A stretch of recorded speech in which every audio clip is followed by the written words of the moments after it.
Pagbasa mula sa sulat ni Apostol San Pablo sa mga taga-Kolosas. Mga kapatid, yamang tinanggap ninyong Panginoon si Kristo Jesus, mamuhay kayo sa paraang karapat-dapat sa Kanya. Manatili kayo sa Kanya at isalig sa Kanya ang inyong buhay. Magpakatibay kayo sa pananampalatayang itinuro sa inyo at laging magpasalamat sa Diyos. Mag-ingat kayo upang hindi mabihag ninuman sa pamamagitan ng walang kabuluhan at magdarayang aral at hindi nasasalig kay Kristo kundi sa sabi-sabi ng matatanda at sa mga tuntunin ng sanlibutan. Sapagkat ang buong kalikasan ng Diyos ay na kay Kristo nang siya'y maging tao at dahil sa inyong pakikipag-isa sa Kanya, naging ganap ang inyong buhay. Sakop niya ang lahat ng kapangyarihan at kapamahalaan. Dahil sa pakikipag-isa kay Kristo, kayo'y tinuli hindi sa laman, kundi sa pagwawaksi ng masamang hilig ng laman. Ito ang pagtutuling mula kay Kristo. Nang kayo'y binyagan, nalibing kayong kasama ni Kristo at muling nabuhay na kasama niya dahil sa inyong pananalig sa kapangyarihan ng Diyos na muling bumuhay sa Kanya. Kayong mga hentil na dating patay dahil sa kasalanan ay muling binuhay ng Diyos na kasama ni Kristo. Pinatawad niya tayo sa ating mga kasalanan at pinawalang bisa ang lahat ng kasulatan laban sa atin, pati mga pananagutang kaugnay nito. Pinawi niya ang lahat ng ito nang ipako siya sa krus. Sa pamamagitan ng kanyang kamatayan sa krus, nilupig niya ang mga pinuno at kapangyarihan ng sanlibutan. Ang mga ito'y parang mga bihag na kanyang ipinarada sa madla bilang katunayan ng kanyang pagtatagumpay. Ang salita ng Diyos. Salamat sa Diyos. Ang Diyos ay mapagmahal, tanay pinauunlakan. Ang kadakilaan ng Diyos ko at Hari aking ihahayag.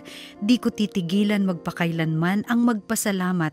Aking pupurihit pasasalamatan siya araw-araw. Di ako titigil ng pasasalamat magpakailanman. Ang Diyos ay mapagmahal, tanay pinauunlakan. Ang Panginoong Diyos ay puspos ng pag-ibig at lipos ng habag. Banayad magalit, ang pag-ibig niya ay hindi kumukupas. Siya ay mabuti at kahit kanino'y hindi nagtatangi. Sa kanyang nilikha, ang pagtingin niya ay mamamalagi. Ang Diyos ay mapagmahal, tanay pinauunlakan. Magpupuring lahat sa iyo, O Panginoon, ang iyong nilikhang lahat mong nilikha ay pupurihin ka at pasasalamatan. Babanggitin nilang tunay na dakila ang iyong kaharian at ibabalitang tunay kang dakila't makapangyarihan. Ang Diyos ay mapagmahal, tanay pinauunlakan. Ang mabuting balita ng Panginoon ayon kay San Lucas. Noong panahong iyon, umahon si Jesus sa isang burol at magdamag doong nanalangin. Kinaumagahan, tinawag niya ang kanyang mga alagad at pumili siya ng 12 sa kanila na tinawag niyang mga apostol. Si Simon na pinangalanan niyang Pedro, si Andres na kanyang kapatid, sina Santiago, Juan, Felipe, Bartolome, Mateo, Tomas at Santiago na anak ni Alfeo, si Simon ang makabayan, si Judas na anak ni Santiago at si Judas Iscariote na naging taksil. Bumaba si Jesus, kasama sila at tumayo sa isang patag na lugar. Naroon ang marami sa kanyang mga alagad at ang napakaraming tao buhat sa Judea at Jerusalem at sa mga bayan sa baybaying dagat ng Tiro at Sidon. Pumaroon sila upang makinig sa kanya at mapagaling sa kanilang mga karamdaman. Pinagaling din niya ang mga pinahihirapan ng masamang espiritu at sinikap ng lahat ng tao na mahipo siya sapagkat may taglay siyang kapangyarihang makapagpagaling ng lahat. Ang mabuting balita ng Panginoon. Pinupuri ka namin, Panginoong Hesukristo. Magandang araw mga minamahal naming kapatid kay Jesus. Ako po si Father Paul Jacome from the Archdiocese of Manila. Halina po samahan natin ang isa't isang magdilay sa salita ng Diyos, salita ng buhay. Sa Ebanghelyong ating narinig, maganda po ang paalala sa atin, no?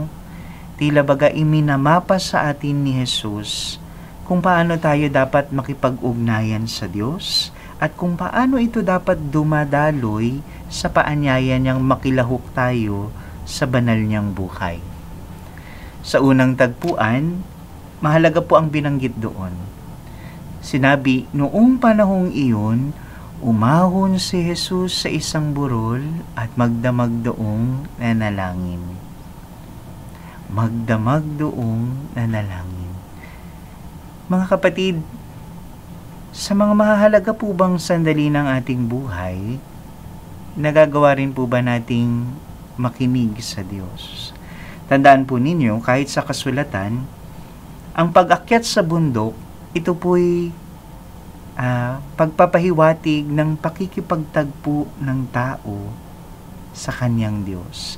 That is why if you will notice, every mountain or yung isang lugar kung saang mataas, ito'y pagpapahiwatig ng pag-angat ng tao at pakikipagtagpo ng Diyos. Kaya po, kahit rin naman sa atin pong mga retreat centers, hindi po ba, yung mga bahay dalanginan, iniaangat, situated kasi hindi lang dahil conducive for prayer, yung mga bundok, yung mga matataas na lugar, yung mga kaburulan, ito'y pagpapahiwatig, na kahit ano man ang pinagdadaanan natin, sa pagpili nating manalangin, ito'y pagpili nating iangat ang ating estado para makita ang mga bagay-bagay sa mas malawak na perspektibo ng Diyos.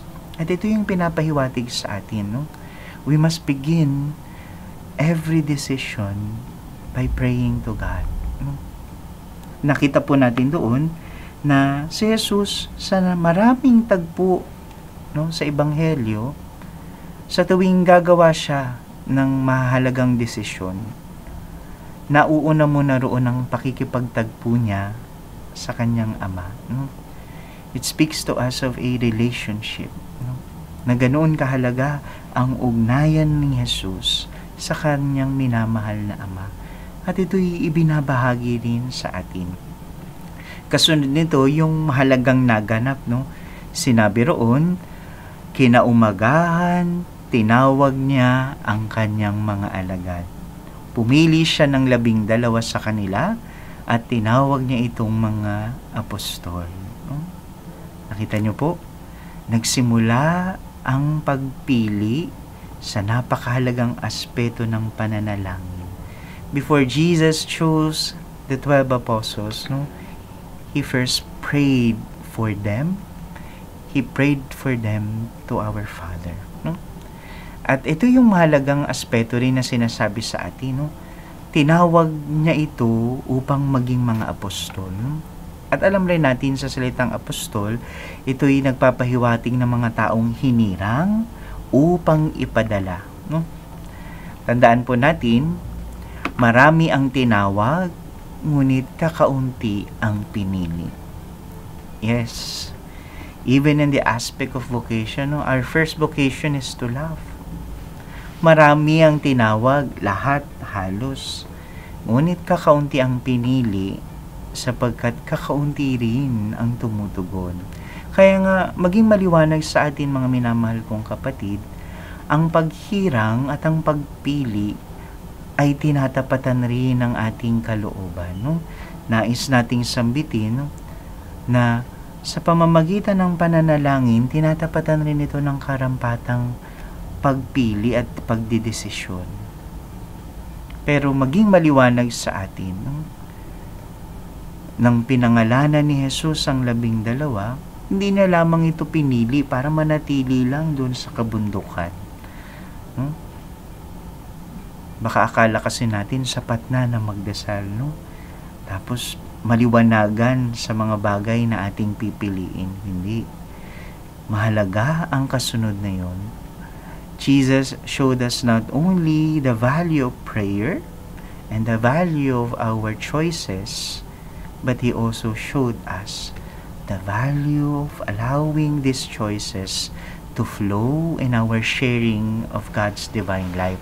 Sinabi dito, pinili sila upang maglingkod. Kaya nga kasunod noon, bumaba si Jesus kasama nila. Tumayo daw sa isang patag na lugar. Ito'y pagpapahiwatig na hindi lang siya nanatili sa itaas, no? Inilapat niya ang buhay ng kanyang mga hinirang para ito'y maging daluyan rin ng pagpapala para sa iba. Napakaganda pong paalala sa atin, no? Minsan tingnan din po natin, ang buhay panalangin lang po ba natin ay naiiwan sa sarili lang natin? O kahit dumating tayo sa punto at aspeto na naliwanagan tayo para maging makabuluhan at banal ang ating pagpili, hinahayaan ba natin itong dumaloy at mamunga sa pamamagitan ng paglilingkod para sa iba? Naalala ko po yung magandang kanta, no? Pagkakaibigan. Maganda po yung sinabi roon sa ikatlong bahagi ng kanta. Sinabi doon, pinili ka't hinirang upang mahalin, nang mamungat bunga mo'y panatilihin, kaya't humayo ka't mamunga ng masagana, kagalakang walang hanggan ipapamana. Mga minamahal kong kapatid, alalahanin rin po natin yung ating storya, no? Tandaan natin, lahat naman tayo pinili ng Diyos. Lahat tayo hinihirang niya para maging mga modernong apostol. Tayo ba'y namunga na? Tayo ba rin ay nanatili sa Kanya? Kaya paulit-ulit na ipapaalala sa atin ni Jesus, no? Humayo tayo, sapagkat ang ating bawat pagpapagal at pakikibahagi sa buhay niyang banal, ang dulot nito'y kagalakang walang hanggan. Mga minamahal kong kapatid, hayaan nating dumaloy ang ating buhay panalangin sa ating mabungang pagpili. At hayaan natin ang ating bawat pagpili dumaloy sa pagbibigay buhay para rin sa iba. Ito ang paanyaya ni Jesus.